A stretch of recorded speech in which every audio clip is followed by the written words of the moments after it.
Welcome to Sukesh economy classes. 1948 మొదటి పారిశ్రామిక విధాన తీర్మానాన్ని ఆనాటి ఆర్థిక శాఖ మంత్రి అయిన ఆర్కే షణ్ముఖం శెట్టి ప్రతిపాదించడం జరిగింది. మరి మొదటి పారిశ్రామిక విధాన తీర్మానంలో పరిశ్రమలను 4 రకాలుగా వర్గీకరించారు.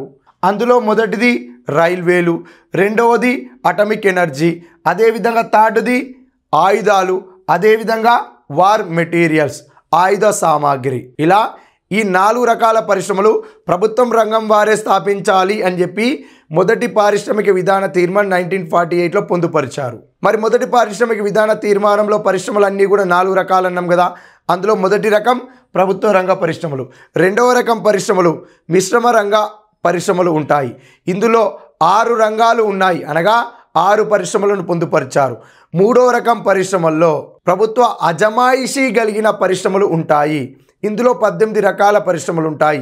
4వ రకం పరిశ్రమల్లో ప్రైవేటు వారు ఎవరైనా స్థాపించుకోవడానికి అవకాశం ఉండే ఇతర పరిశ్రమలు అనగా మొదటి రకం పరిశ్రమలు, రెండవ రకం పరిశ్రమలు, మూడవ రకం పరిశ్రమలలో కాకుండా మిగిలిపోయిన వాటన్నిటిని కూడా ఇతర పరిశ్రమలు అంటారు. ఇవన్నీ కూడా ప్రైవేటు వారు స్థాపించుకోవడానికి వీలు ఉంది. అవసరం అనుకుంటే ప్రభుత్వం కూడా వీటిని కూడా స్థాపించే అవకాశం ఉంది.